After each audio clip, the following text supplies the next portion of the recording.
Hello पिला माने नमस्कार स्वागत जनाऊँ आपको Utkal free job YouTube channel रे।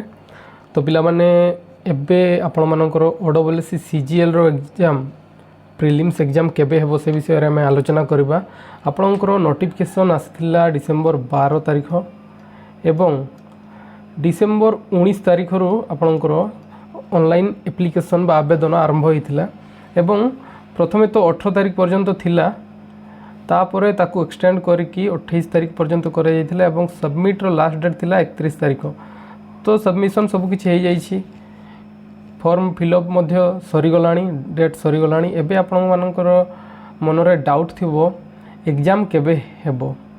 तो आपण मानकर जो नोटिफिकेशन रे एक्सपेक्टेड जो टेंटेटिव डेट दिया हिथिला ताहा फेब्रुआरी मासो एवं मार्च मासो मध्य रे दिया हिथिला। तो फेब्रुआरी एवं मार्च मासर मध्य दिया किंतु ताहा एक्सपेक्टेड करा हिथिला केतेबेले आपणकर 18 जनवरी जेतेबेले आपणकर लास्ट डेट थिला एवं 21 तारिख जो आपणकर फाइनल सबमिशन सरी थांता ताहले आपणकर एक्सपेक्टेड फेब्रुआरी एवं मार्च मध्य रे करिथिले किंतु ताकू एक्सटेंशन करा गला काहे कि ना आपणकर एप्लिकेशन सबमिशन एवं ऑनलाइन अप्लाई बेलू बहुत प्रॉब्लम है से एक्सटेंड करागला एक्सटेंड है तेणु आपणकर 31 तारिख लास्ट डेट है से आपणकर फेब्रुआरी और मार्च एक्सपेक्टेड होउथिला किंतु एबे आपणकर एप्रिल को मध्य धरिबा। ठीक अच्छे, एबे आपणकर एप्रिल मास को मध्य धरिबा। तो आपण मानकर एबे जो प्रोसेस रही ओडब्ल्यूएससी तरफ तो एबे आपणकर रिजेक्शन लिस्ट आसीबो। ठीक अच्छे, रिजेक्शन लिस्ट पब्लिश करा हेबो केते पिला रिजेक्ट हेले, को पिला फॉर्म अप्लाई करि पारनहंती, को पिलांकर सबमिट हेनी, से विषय रे रिजेक्ट लिस्ट गोटे रिजेक्शन लिस्ट पब्लिश करिवो कमिशन। तापर आपणकर जो एथर एडिशन कराई नुआ आमर ओडिशा हिस्ट्री को ऐड कराई। ओडिशा हिस्ट्री जो ऐड कराई तो मार्क जो डिस्ट्रीब्यूशन रही अछि ताहा केते रही पारे जदि बा से पब्लिश करबनी किंतु पब्लिश करबो पूर्व तो पब्लिश करूथला जदि बा पब्लिश करबनी ताहले ताहा आमर करेंट अफेयर बदल रे करेंट अफेयर पूर्व आमर 40 आसुथला। तो करेंट अफेयर एवं ओडिशा जीके ताहा एबे 20 एवं 20 जो करेंट अफेयर 20 आसी पारे आ नहले से तार जो पब्लिश करिवो हमर मार्क डिस्ट्रीब्यूशन केते केते रहिवो। ठीक अच्छे, तो आपनकर केबे एग्जाम हेई पारे देखंतु।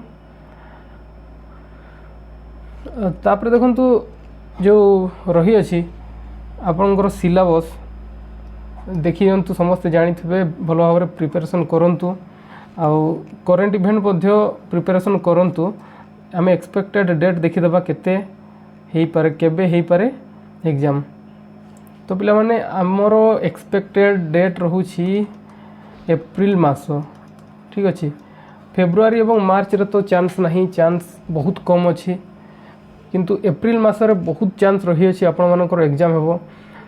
तो आम मतरे एक्सपेक्टेशन रहुअछि जे देखंतु संडे दिन हेबो। यही 4टा दिन रही अछि, 4टा दिन 5 तारिख रही अछि, 12 तारिख रही अछि, 19 26 तारिख रही अछि। सेही तारिख मध्य रे ही आपणकर एग्जाम हेबो, गोटे दिन हेबो। तो मोस्ट प्रोबाबली आपणकर 12 एवं 19 तारिख दिन चांस रही अछि। ठीक अच्छे, 12 एवं 19 तारिख दिन मोस्ट प्रोबाबली आपणकर बहुत चांस रही अछि एग्जाम हेबो बोली। तो पिला माने रेडी हेई थांतु, आपण मानक पाखरे बहुत कम समय अछि एग्जाम पाई। तो आपण माने रेडी हेई रहंतु। आपणकर जो ए सिलेबस रही अछि तो जो माने भी प्रिपरेशन करूछो अरिथमेटिक, ठीक अच्छे, डीआई आउ रीजनिंग एथरु 90 मार्क निहाती आसीबो, 90 मार्क आसीबो। तो चांस अच्छी एठू डिस्ट्रीब्यूट करा जिवो मार्क को आमर करेंट अफेयर एवं आमर ओडिशा जीके रु डिस्ट्रीब्यूट करा हेबो। जो करेंट अफेयर 40 मार्क आसुतला ताहा 20 करिवार चांस रही अछि। आउ पिला माने जो এইটা কରେଣ୍ଟ ଆଫେୟାର୍ ଠିକ୍ ଅଛି।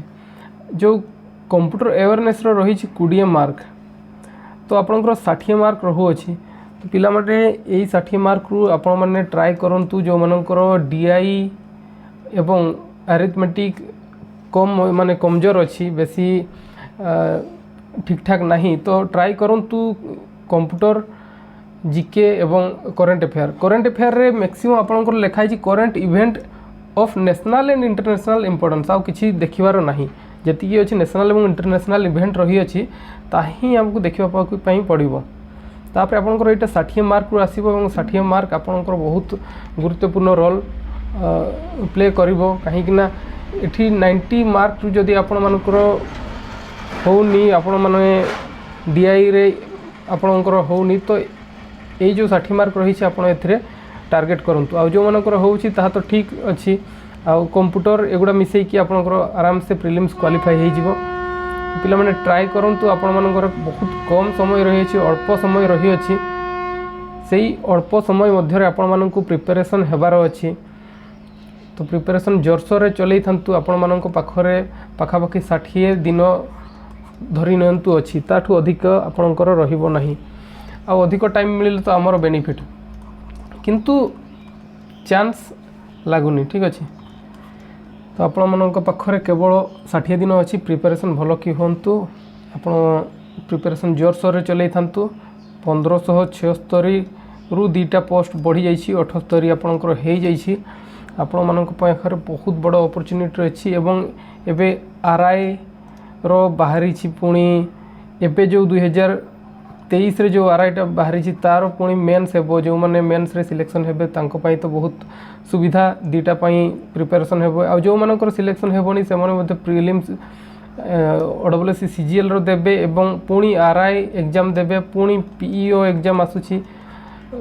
ଆପଣଙ୍କର ଏକ୍ଜାମ୍ର ପୁରା ଲାଇନ୍ ଲାଗିଛି। ଏ ବର୍ଷ ବହୁତ ସୁବିଧା, ବହୁତ ସୁଯୋଗ, ଆପଣଙ୍କର ସୁବର୍ଣ୍ଣ ସୁଯୋଗ ଅଛି।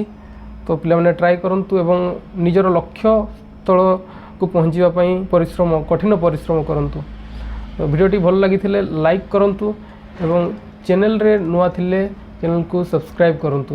ତ ମନେ ରଖନ୍ତୁ ଆପଣଙ୍କର ଏପ୍ରିଲ ମାସ 12 ତାରିଖ ଏବଂ 19 ତାରିଖ ମ୍ୟାକ୍ସିମମ୍ ଚାନ୍ସ ରହିଅଛି ଆପଣଙ୍କର ଏକ୍ଜାମ୍ ହେବା ପାଇଁ।